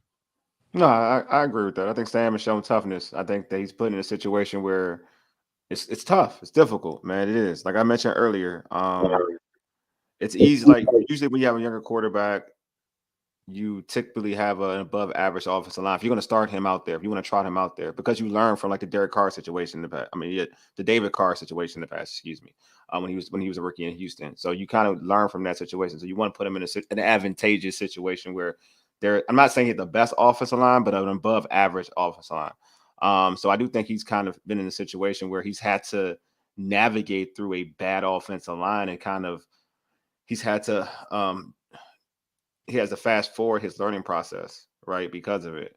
So I agree with you. I think it's a positive. I think it's just to keep getting back up to even lead almost lead a game time drive with all that, with that pressure, knowing that you're going to get blitzes, people are going to come free. Like the last play was an example of that. The last play when he spinned off and found Jahan. Forget the whatever we talk about, the catch drop, whatever. But just to find Jahan in that play, that shows toughness and that shows ability.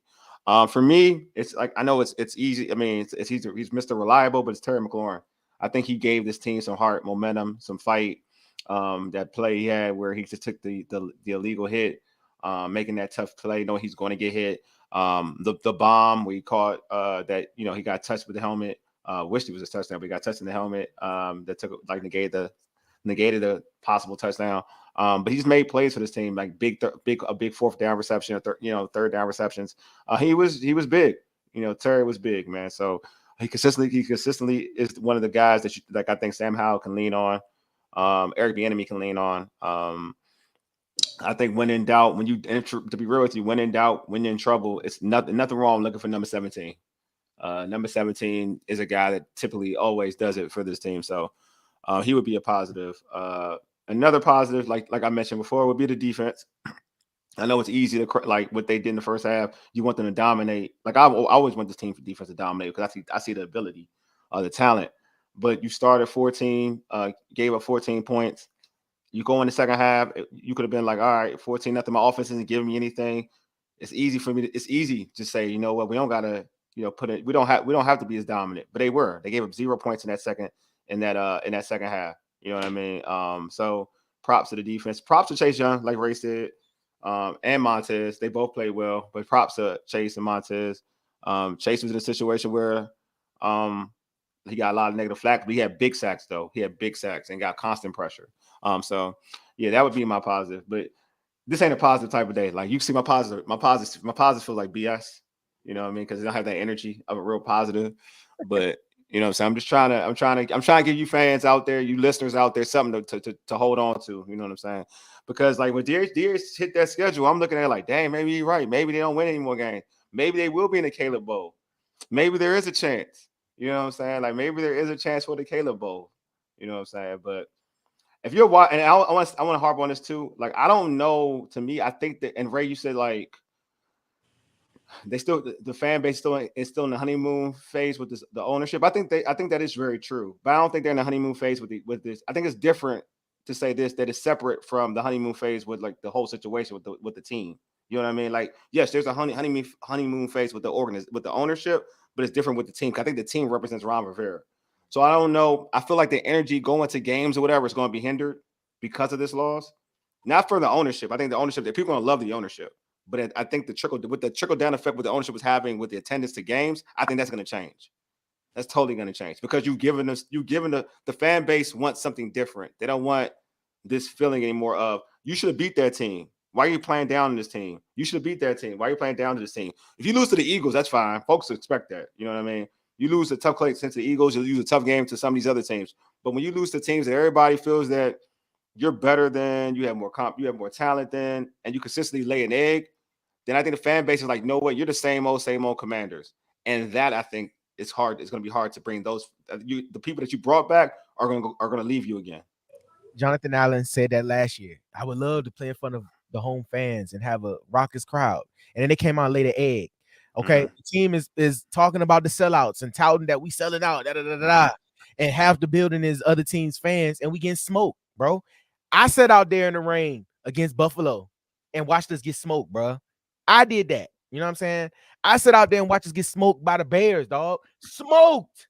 Like not lose. Like not lose. Smoked. Yeah.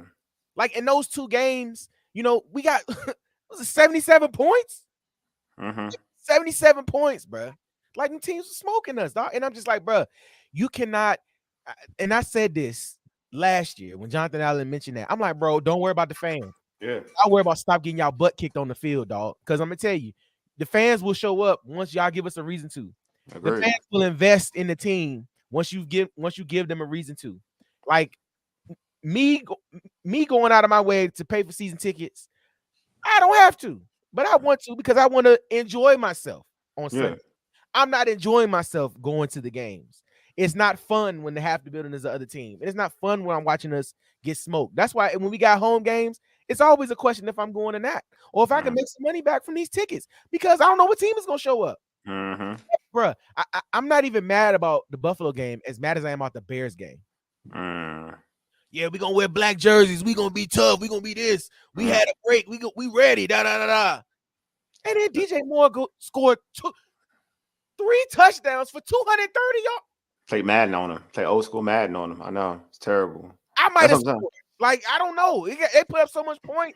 I could have snuck in the back corner of the end zone just like, hit me, I'm open. Like, I mean, come on, dog. And it goes back to the fan base thing, bro. I'm going to tell you, the fans are willing and able and ready to support the team. Ready. But if this is the product that's going to show up on the field every week, they're going to have an uphill battle from here on out because it's not easy. League is going to be tough to get wins. But when I'm okay with losing because I understand that losing happens. But when you lose like this and you lose like not putting out effort and just not doing like I can't take it, bro. I just can't. Nah, man. My man George said preach DH, man. Here you go, man. I'm sure. Yeah. George is out there vibing you, DH, man. I will warm the organ up, but I don't think we have time. I don't think you're ready. Yeah, I just think, to your point, man. I just think that just looking at it's because it's a track record, it's a body of work, it's what you've seen in the past, and it's the same thing. And if it's the same thing, then why would you want to attend games? Granted, I know that Magic Johnson's in the building, I know that Josh Harris is in the building, and it makes you feel good about it. But when you look at the actual, which we all care about is the on-field product. If the on-field product is still the same in terms of how they're losing games, how they're competing, and this, that, and the other, and if you feel like you brought in more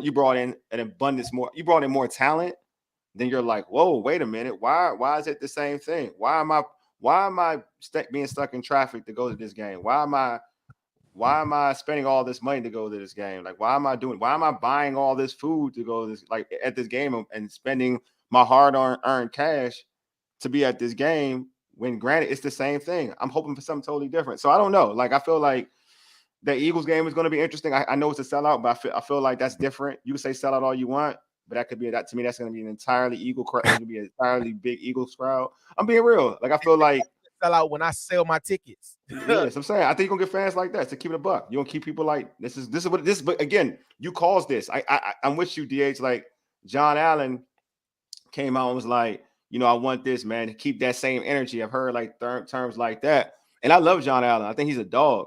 But I'm saying, like, you gotta understand, just like anything, any team you root for, any team that you watch, you got to give that fan base something to cheer for.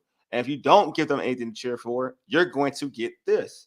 You know what I mean? Like, you're going to get this type of response. That's in all sports. Like, dude, you go to DC, go to the Wizards game. If you don't get the Wizards fans nothing to cheer for, they're gonna cheer the opposition. That's what happens. Like when John Wall was running house and they were winning basketball games, that was a pro Washington fan base. Like that, you weren't hearing people were booing the opposition, other than like some of the high, some of the like big time teams like the Celtics or the Lakers or whatever. But they were still. You felt like a Wizard, like you felt like it was a Wizards game. You didn't feel like he was at somebody else's arena. So same thing here in DC is like, for the Wizards, for the Commanders, it's that you gotta give these fans, you gotta get the fans something to root for. You gotta give them some level of consistency of good football play. Forget wins and losses, consistency of football play. And if you don't do that, you get this. We talked about how really DC is a basketball town for real. You know what I mean? When you look at high school sports, college sports, Georgetown, Maryland, you look at high school basketball, DeMatha. But this professional football team still is number one.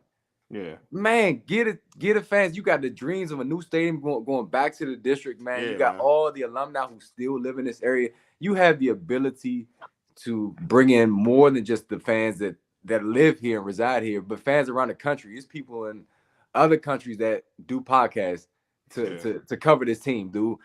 Facts. The love is there. The love is there, man. And people still like DH still love this team. I can see it. Yeah. You know what I'm saying? He don't like going to the games and being around Eagles fans, but he still goes. My man just said, come on, man. You can do it. Exactly. The fans. Exactly. This is one of the most loyal fan bases. People talk about Pittsburgh, Green Bay. This fan base shows up when it needs to. And the last, to me, true evidence of that was when Art Monk and Darryl Green went to the Hall of Fame together. Oh, bro. DC showed up and showed out. Yeah. They right up there with those fan bases. It's just that, man, the on the field product that you just described has let them down so much that they holding on. DH, you holding on. Wole, you holding on, man. I don't know about holding on. I'm chill now. I'll be chilling.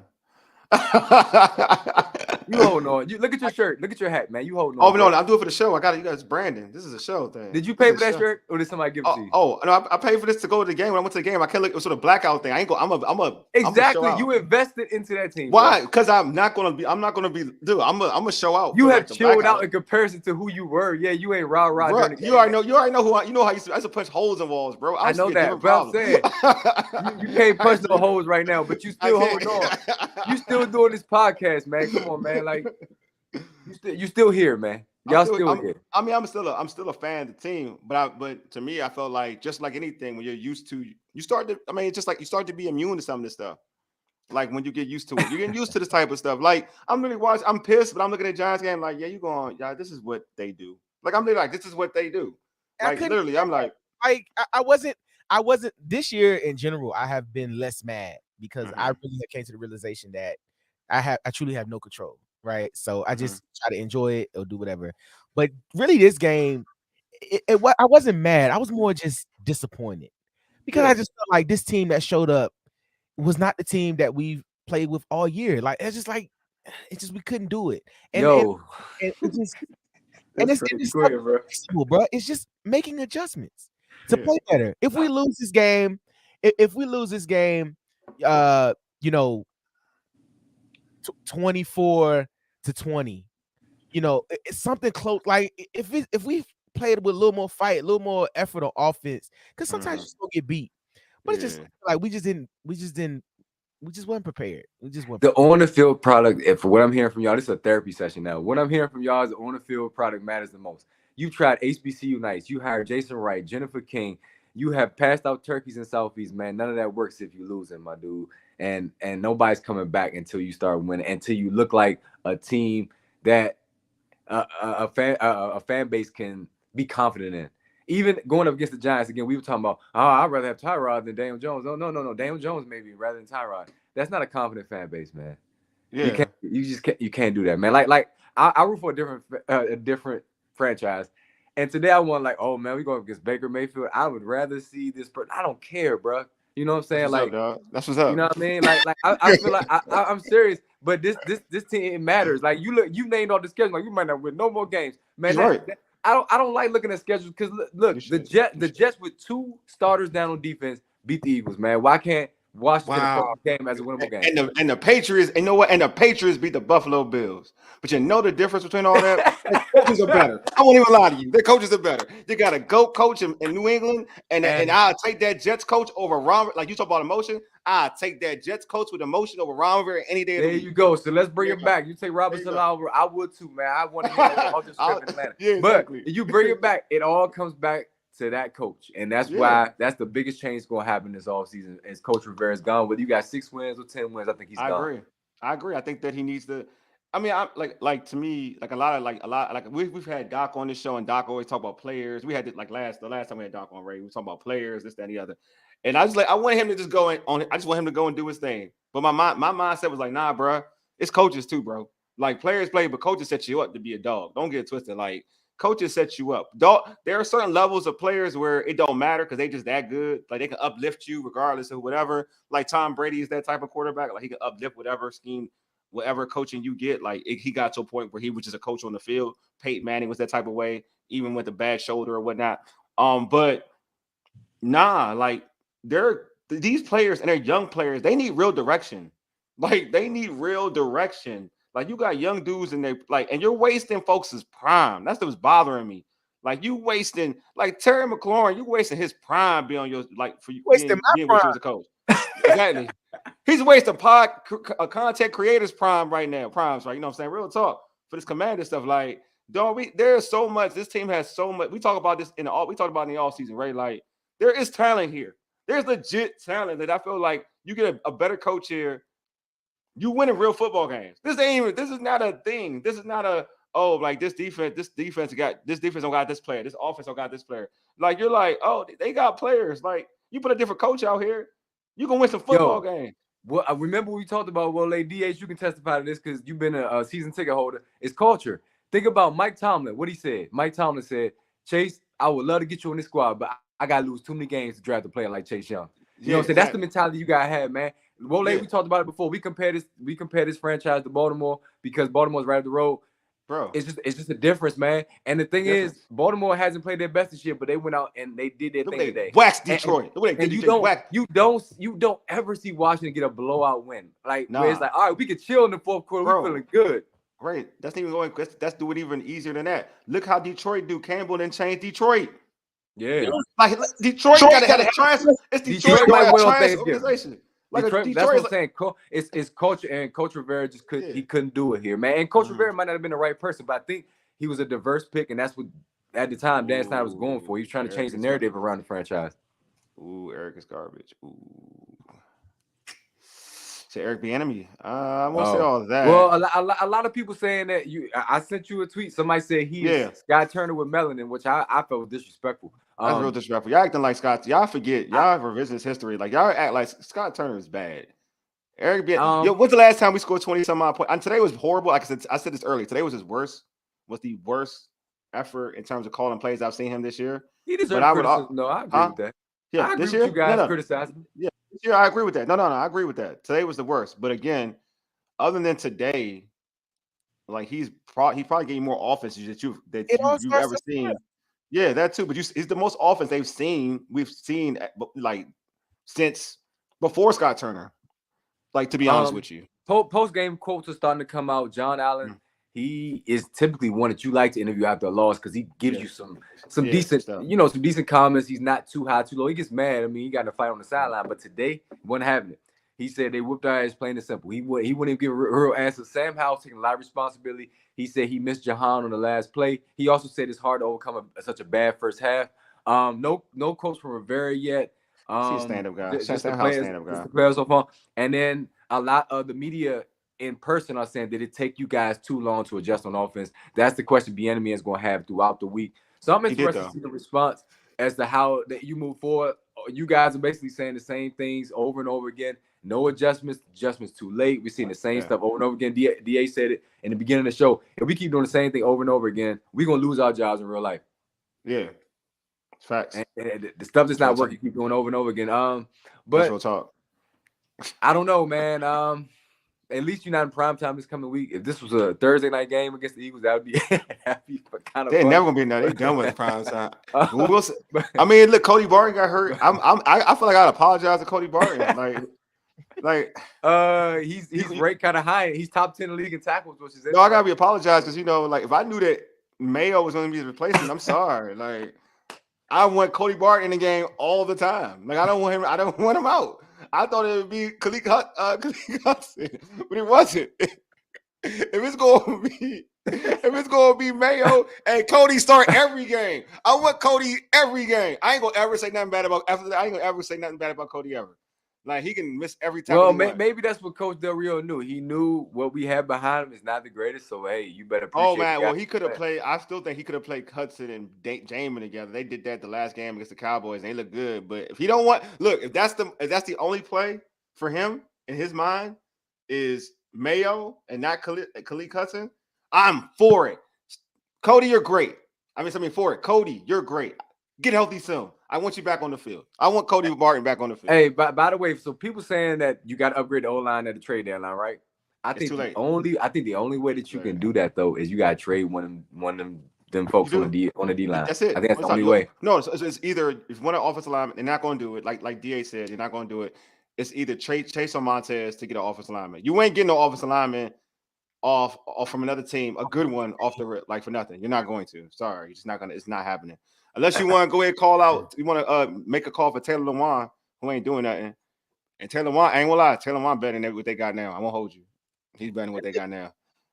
Taylor Lewan way better than this trash. See, that's the thing. You can't tank for Caleb and have this offensive line. It's not gonna work. Nobody behind this offensive line is gonna really ball in my eyes. So you gotta make the right moves, not just the moves that look like it's gonna appease the fan base. Make the right moves. Oh no! I mean, they're not going to be in a situation to get Caleb. Like to your point, though, if they got lucky and got Caleb. Caleb would struggle with this type of offensive line. Yeah, no doubt. I mean, it's just no knock on Caleb is awesome, but this is different when you like a lot of people like in watching this game. Like I was waiting for people to say Stan was holding the ball, like, and I was like, nah, this ain't a whole ball game, folks. Like they were coming in free, quick. Boom, and he threw the ball away. He threw the ball away at a good clip. He was trying to learn, like throwing the ball away. He was trying to get on the outside and throw the ball away. Even on the ground, he was trying to get to the outside and throw the ball away. Yeah, man, like this offensive line is bad. Like the problem with this regime, because the regime is still the Rivera regime, because they got to choose, they get to pick the players. Is they missed on the guys they brought in on the O line. Nick Gates he's a good. I'm gonna stick up for you guy. That's cool. Like that's cool. He can stick for. He's cool. That's cool. But is he a good center? He's okay. He ain't great. He okay. He ain't great. He can get beat, as you saw when he was getting beat. He was getting beat redundantly by Lawrence and Williams. I mean Atlanta Williams, yeah, easily, and it was quick. It wasn't like any real restraint. He was getting beat quick. So that was a problem. Wiley, you brought Wiley here from Kansas City, and even Wiley from Kansas City was giving him a bunch of sacks in Kansas City. You know what I'm saying? You brought him here to be your right tackle, and some folks thought he could be the right guard, be the guard, and not even a tackle. So I'm saying like you missed on some of these dudes to bring in that to kind of take care of your offensive line. Rivera has, to me, that is something that he just doesn't. I don't know if he doesn't care about or he just believes in. He believes in versatility from his O lineman, which is bad. You need to get a player who can actually play a position good rather than versatility. You know, he feel like everything we need is in the room, so he don't really go outside the room too much. You know what I mean? Like he's the first person to say it. So he wants guys with position flex. I got another quote, Jonathan Allen. I can't even say everything. He put F yes, it hurts. It's frustrating. I'm effing tired of this ish. It's been bleeping 7 years of this bullshit. I'm tired of this. Yeah, I want that energy. I want that. Oh, that's the energy I want. I want that energy. I don't want to blame the fans and we gonna get this right and we doing this right. Yeah. I want energy. I want the energy to say, you know what? 7 years. Yeah. So basically, to me, I'm gonna keep it a buck. So how I interpret it is that you coaches, everything, y'all doing the same thing. Y'all doing the same. Like this is the same thing. Because him personally, I'm being real, him personally is he busting his tail. Like you can't judge. You can't say that he half-assing plays. You can't say he doing that. You can't say he's doing that. But what you can say is like I'm sick of whatever. You're not getting me ready for like to win football games. Because you know why? Because he experienced that. The problem with Jonathan Allen compared to everybody else is he experienced Nick Saban. Deron Payne, they experienced Nick Saban. They're used to a certain way of practicing. It's funny, even when they talk about practice, they be like, they're talking about Eric Bieniemy or whatever. He's like, oh no, we get this in Alabama. We used to this. Wally, listen, man. Like, and John Allen's kind of gone cold for me. Like, cause sometimes I think some of the stuff he says is corny. Like, it's easy to say I'm tired of this after you only hold them for 14. But they've had so many weeks where they've given up so many points and yards. Like, say that those previous weeks. All right, you get 3 or 4 weeks of this output where you're holding them to 1 or 2 scores. Okay, cool, I get it. But bro, like, say that starting week 1, bro. Like, say that when you get smoked by Buffalo. Like, I'm curious to see what his coach was after that. I'm tired of this. I'm tired of like you didn't do enough those weeks, right? And then on top of that, okay, cool, all right. We want to say you tired of this. Okay, what else could they have done? What else could they have done on defense or offense? Yeah, I think it's a team. I think it's a team. I think like for me, I feel like people like messages like what Jonathan Allen's talking about for this game is more like, we didn't make no adjustments. we knew they was doing. Like that's the thing. Like I'm tired of it. Like because we seen this in the longevity of this team. We talk about this as fans. It's like, yo, like can we adjust? Like even with the old OC, like Scott, I'm using offense. Scott Turner like would do 7-step drops on a bad offensive line. You like, dudes, you gotta stop doing that. Like I think he just in terms of what he's accustomed to seeing in like Alabama, how things are operated, how things work out. I think it's just like when you compare the two, you're like, man, this ain't it in terms of winning football games. Go ahead, Ray. So I know you gave love to the defense after the game because they played better in the second half, but this is what's again trending from this post game presser that the Giants had a backup quarterback and none of their starters were on the offensive line today, and they averaged over 8 yards a play, which is unacceptable if you're supposed to be in the lead defense. I mean, like, I'm going on 20+ yard plays too. Yeah, but I mean, to me, it's like again at the end of the day, like, yeah, I agree. I think they could be better. I always say they should be more dominant, but in terms of giving, with like, they gave it 14 points. That's it. Like in the NFL, you told me you gave a team, I don't care what offense scored 14 points on you, that's it. You would say that's good enough to win a football game. Like Arizona don't have a bunch of weapons. You have teams who don't have a bunch of weapons. 14, that's it. You know what I mean? It ain't like to everybody, to even George's credit, to who said that Tyrod or you like he wished that Daniel Jones played to a point where like their starting quarterback ain't like he's setting the world on fire either in Daniel Jones. You got 14 points, period. Like that's it. Yeah. You know that's what I'm saying. Like I agree with that, but that's contradictory in a way too, though, because in a way you say I'd rather not play against Daniel Jones. I still would. I think I'm saying to George, it's a point to what George is saying. I agree with. I still would rather have Daniel Jones. I would rather have Tyrod Taylor than Daniel Jones. I'm serious. I think Daniel Jones is more athletic than Tyrod Taylor from what I saw today.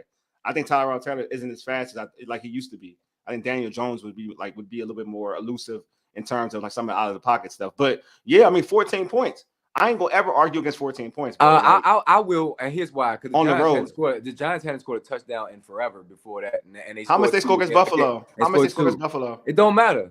No, I'm saying how much they scored against Buffalo? We talking about the players on this defense, and they hadn't scored a touchdown. That offense didn't score a touchdown with none of their starters on offensive line. But not we're talking about two points, touchdowns in the first half. Right, I'm talking about points. I'm talking about points, dog. It's still points is points. If I give up 14 and you give up 16 or whatever against Buffalo, it's still what's more? I don't care if it's 2 touchdowns, points. Like Washington gave up 14 points. Forget touchdowns. We're talking about points. Like okay. I can give up, for instance, I can give up a touchdown and another team can give up nothing but field goals. They were able to move the length of the field to get field goals, to get like 10 field goals or 6 field goals.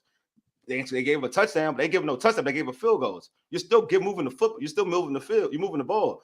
Washington was doing their job. Well, I'm gonna go back to your point. You wanted to say I don't want to bend, but don't break defense. You want to. I don't. But you gave up 14 points, dude. The Ravens. We can watch football of all dominant defenses. 14 points is low.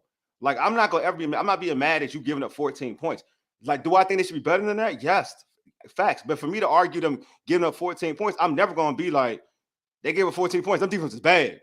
Like you ain't gonna never hear me say that. Like I ain't like, for instance, I ain't like what they played, how they played against Arizona, when everybody was gassing them up. But I'm never gonna be like, I'll be like, well, you played Arizona.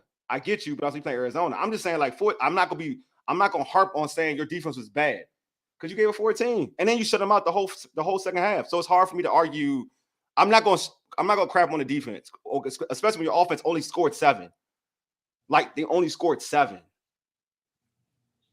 On an offense that has shown to score more than 7, that can score 20, they gave you 7. I'm not debating you, by the way, because I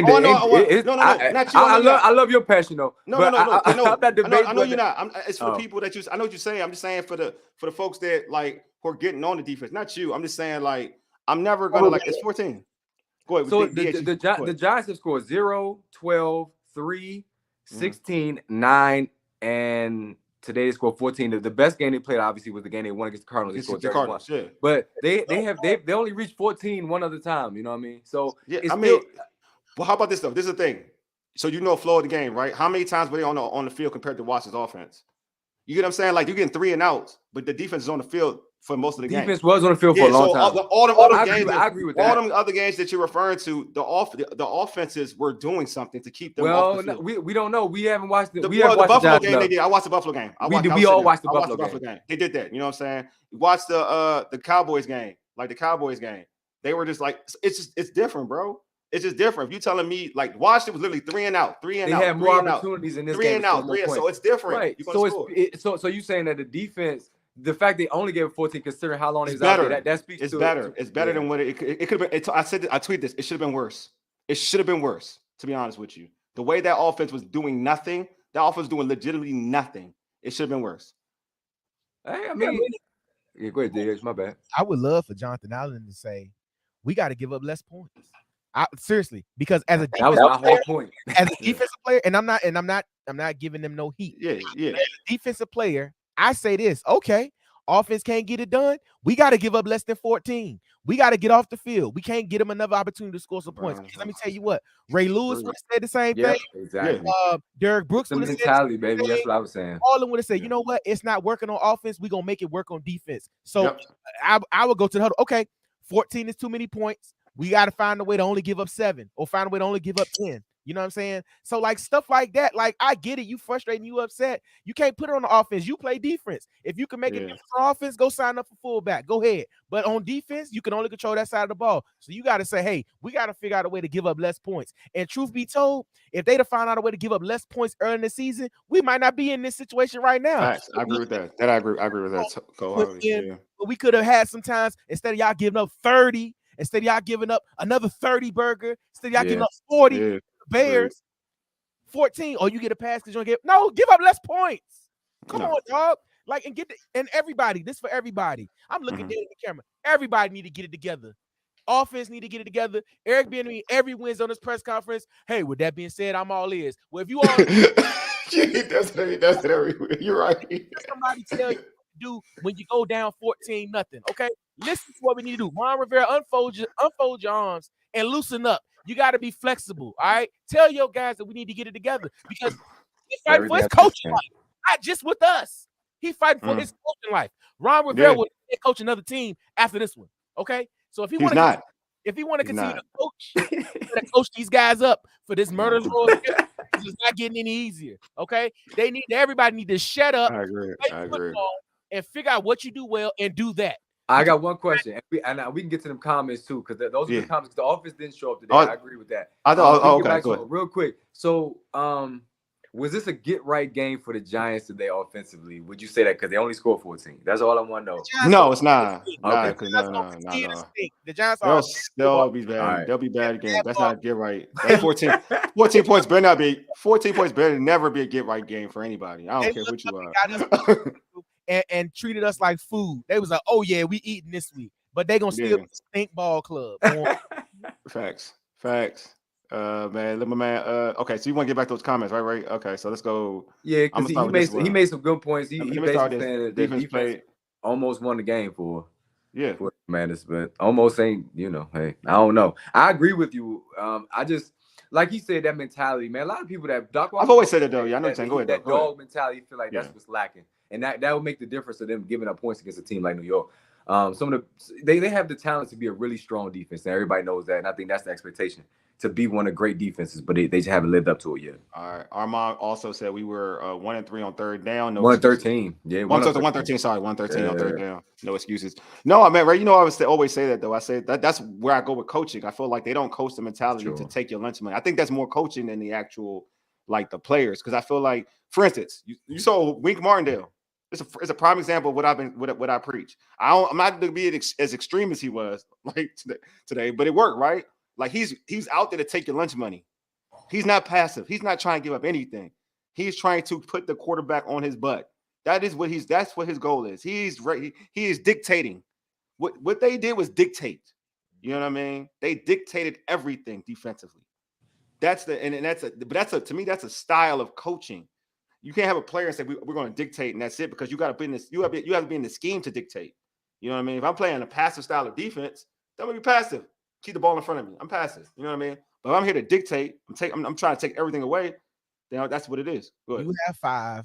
I'm bringing 7. 7. Yes. By the time you get a chance to make the throw, my 6th and 7th guys will get there in the face, and it won't matter who's in coverage behind me or not. There you go. There you go.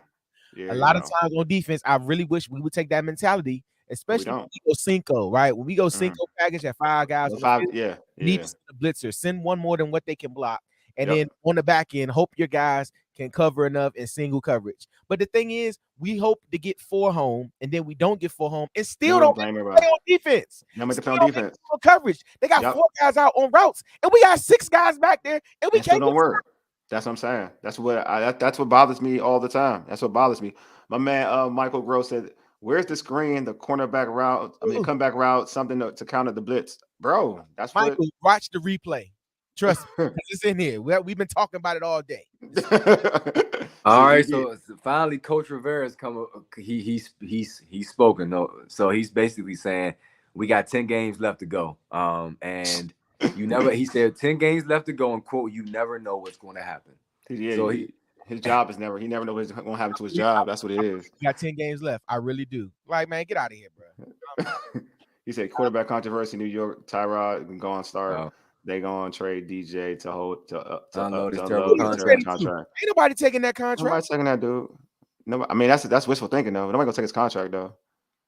Ain't nobody. But Tyrod may because you know what he does. He does dislike him. Armand also said EB doesn't have innovation to his offense. He's an offensive analyst, not a coordinator. Ooh, yeah. See the EB. I'm an EB dude, so I keep it a buck. Yeah, I feel like today frustration, man, with this team. That's what I look at. I mean, so I'm just saying today's rough. A better product. Yeah, he is. I'm just today was tough for EB. You know what I'm saying? I just want folks who have that EB like he was bad or whatever. Just keep that same energy when he plays well. Like when he calls a good game because he's called a lot of good. He's done a lot of good things, and I don't hear that. This is the worst one right here. Yeah, it is. But you don't hear that when he's doing his thing. And he's had a lot of good ones too.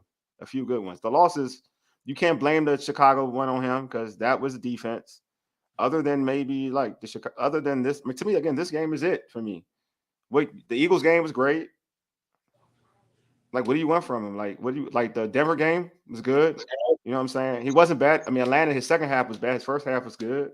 Like, what do you want from him? Like, I don't get it. Like the EB thing kind of it gets to me. I feel like the narrative kind of gets to me. You know what I'm saying? EB is only better than Scott Turner in the red zone. That's very important. Which is very important because you're getting 7. I will say that. This is very important because Scott did drive. He just couldn't score. This is very important. I think the red zone thing is very important. If he's better than that, that's hellified important, to be honest with you. Because you need points, and EB gives you points. So you're right. EB gives you 7 when he's driving the length of the field. So, yeah, hopefully, you know what I'm saying. So, but it's fans, it's been a rough one. We know it's been rough. You know what I'm saying? Just you should be used to it though. You know what I'm saying? I'm starting to get used to it. Be like me. I've been used to it. Like I'm not going to Kirk out anymore. I'm just going to take this in stride. Like luckily, I have this podcast to kind of work with. It's a stress reliever. Oh yeah, this worked out for me, bro. See garbage out, garbage in. Like I'm done. Like I don't have. Good? Nah, I don't talk. You feel good now? Good. Like everybody who's tuning in, comment. Y'all feel better? Let me know if y'all feel better. You know what I'm saying? Let me know. I want to know if y'all, because that's the job. I feel like we doing our job, but y'all feel a little bit better. You know what I'm saying? But my man Armand said, what did he say? But if our offense doesn't cross the 50 until the third quarter, it's I get it. That's true. Good point. But today was a tough game, bro. Today was a tough one. But name me a bunch of it. I'm saying name me a few of the games that you really had that issue with. Like, you know what I'm saying? Other than the Atlanta, Atlanta game was a little bit tougher. I won't lie to you, but a lot of the games were pretty, and Buffalo was dominant. I think we all know Buffalo was a real one. But yeah, I felt like he hasn't been bad compared to what we've seen in the past. That's all I'm saying. Other than maybe Jay. I think Jay was a good offensive mind. I think people as a coach he was different, but Jay was a good offensive mind. Is EB responsible for the O-line's play? That's what people gotta ask themselves. You know what I'm saying? That's the key. I'll say this much. Wiley is his guy. Okay. He brought in Wiley. Wiley, they brought in Wiley for EB. So I feel like that one. Yeah, as a coordinator, he's responsible to fix it. He's responsible. True. Because to call it about the game, clear deficiency on the team. Out of all the things that we have wrong with the team, that's the clearest deficiency, and that's showed up in the numbers. 40 sacks, bro. Like that. If there's something that needs to be fixed, that has to be fixed like immediately. If you want to do anything on offense going forward, and I will add this too in terms of fixing the offensive line, just by masking the talent, right? Masking the talent. That's what Shanahan used to do. He used to mask the talent on the O-line when it wasn't that good. Like, on some of the other spots. Like the reason why for RG3 when he was running read option was to kind of mask some of the other players, not Trent Williams, but some of the other players on that offensive line that weren't really highly touted or super talented offensive linemen. They were undersized. A lot of them were undersized. So there's things you can do to mask a bad offensive line. Not to say that when you play a better team, you're going to play a better team. It won't matter. But there's certain things you can do. You know what I'm saying? So, yeah, about time to wrap this thing up. I think we talked enough about this team. I'm tired. It was a lot. We did a lot today. We did a lot. A lot. Anyway, before we end the show off, man, make sure you subscribe to our podcast on Spotify, Apple Podcasts, Google Podcasts. Just search All Burgundy and Go Everything. Also tweet us at ABG_everything. Hit us up on IG at ABG_everything. And like our All Burgundy and Go Everything Facebook page. Hey, make sure you subscribe to our All Burgundy and Go Everything YouTube channel as well. This has been a great show. I'd like to see one more comment before I roll out. My man. Yeah, one more. Ron that's got to it. go. Our fan base is staring down the barrel of another rebuild. Sam will have another offense to learn in 3 years. Ooh, Jason Campbell. I hope not. I'm gonna hold y'all. I hope not, because that's we run quarterbacks that way. Real talk, man. Real talk. Anyway, man, thank you all for tuning in. Appreciate all the comments. Anyway, you've been listening to All Burgundy and Go Everything, powered by the Urban Sports Scene and Fox Sports Radio, 96.9 FM and 1340 AM. Hopewell, Virginia. For ages. You dig? Deuces. We are out.